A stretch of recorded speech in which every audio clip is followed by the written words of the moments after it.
Depois do jogo contra o Atlético Paranaense, a vitória do Internacional pelo placar de 2-0, algumas conversas na zona mista me deixaram preocupado. O assunto em questão é sobre Vitão, que foi um dos destaques da partida deste sábado, da vitória colorada, e que tem contrato com o Internacional até o mês de junho de 2023. Existe uma baixa na expectativa de que ele possa permanecer em definitivo no Internacional, em um aumento no entendimento sobre as dificuldades que o clube tem para manter esse jogador por aqui. A gente fala sobre Vitão no Inter, agora aqui na Dupla. Tudo bem, gente? Obrigado pela participação aqui. Não esquece de deixar teu like, te inscrever, de ativar as notificações para falar do Internacional aqui no Dupla. Eu tô aqui no CT Parque Gigante, onde acompanhei o treinamento de reapresentação na manhã deste domingo aqui, e quero trazer para vocês um assunto que me deixou um pouco preocupado, ou que mudou um pouco a minha perspectiva a respeito de uma situação aqui do elenco do Internacional, que é sobre Vitão. Vocês sabem que o Vitão ele tem contrato com o Internacional até junho de 2023. Ele está no Inter através de uma normativa da FIFA que permitiu que ele assinasse o contrato com qualquer outro clube pelo prazo de 1 ano, em função da guerra que acontece na Rússia e na Ucrânia. Depois do jogo contra o Atlético Paranaense, eu conversei com alguns dirigentes do Internacional e eu quero repassar para vocês essa preocupação, tá, que eu fiquei.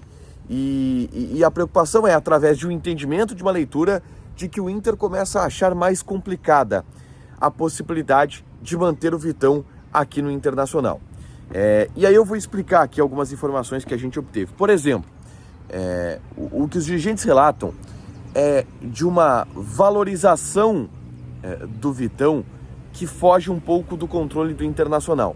O Inter não tem nenhuma cláusula de compra do Vitão, até porque o Vitão não está emprestado ao Internacional. O Inter não entrou em nenhum acordo com o Shakhtar Donetsk para ter o Vitão. O Inter simplesmente executou uma normativa da FIFA para ter o jogador por aqui. Logo, para comprar o Vitão tem que se acertar com o Shakhtar Donetsk, aquela história que a gente já falou aqui. O Shakhtar está um pouco chateado com o Internacional pelo fato do Inter ter trazido o jogador para Porto Alegre nessa situação, impediu que o Shakhtar realizasse, por exemplo, uma venda para o PAOK da Grécia, e o Inter vai ter que ter habilidade para construir essa relação com o Shakhtar Donetsk.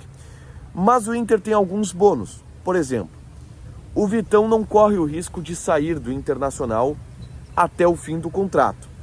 Mesmo que o Shakhtar queira vender o Vitão, e isso já aconteceu em outros momentos, não consegue vender o Vitão, porque o Shakhtar não tem controle sobre os direitos federativos do jogador até o dia 30 de junho. O Internacional tem? Até tem, mais ou menos. Se algum clube quiser comprar o Vitão, agora nessa janela de início de ano, vai ter que comprar o passe dele junto ao Shakhtar, tá? E vai ter que dar alguma compensação financeira que o Inter aceite para liberar o jogador. Na prática, para a equipe que quiser comprar o Vitão, eles vão ter que comprar o Vitão de 2 times diferentes. Vai ter que comprar o Vitão do Shakhtar e vai ter que comprar o Vitão do Internacional, o que dá uma certa segurança, tá? Para a permanência do Vitão aqui até pelo menos a metade do ano que vem. Ele vai jogar a primeira fase da Libertadores, ele vai jogar o Campeonato Gaúcho, ele vai estar na metade da temporada de 2023 aqui no Internacional. Mas quando a gente fala em compra do Vitão e o valor ele não é bem conhecido, eu preciso aqui trazer algumas informações. Vou mexer um pouco porque o sol chegou aqui no CT. Eu preciso trazer algumas informações. Por exemplo, a situação do Vitão estar sendo pré-convocado ou na pré-lista para a Copa do Mundo não é uma situação que necessariamente é toda positiva para o Internacional. E eu comentei isso com o dirigente, eu falei, cara, nessa situação de o Inter não tem controle sobre a valorização do jogador, se ele for para a Copa do Mundo é ruim para o Inter, porque ele tem uma valorização muito maior, ele se torna mais caro e fica mais difícil para o Inter comprar. E aí o que foi me dito esse é o ônus do bônus. E a relação entre Inter e Vitão, ela é repleta de ônus e bônus, tá? O Inter entende, por exemplo, que esse é um custo, tá? Esse risco é um custo a se pagar pela maneira com que o Inter conseguiu esse jogador, de graça, sem custo nenhum, apenas pelo salário, e trouxe um jogador que é top de linha, um dos melhores zagueiros do futebol brasileiro, por pelo menos uma temporada. E já começa, e eu vou repassar para vocês, a existir um ambiente de conformidade, tá? Um ambiente de aceitação com o fato do Vitão estar apenas uma temporada no Internacional. E aí me foi me dito o seguinte, olha, vamos pensar pelo lado positivo. Digamos que dê errado, digamos que o Vitão não fique. O Inter teve por um ano um zagueiro de seleção brasileira sem pagar R$1.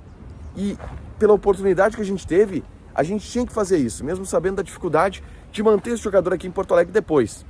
Então o ambiente aqui no Internacional, em relação ao Vitão, é esse.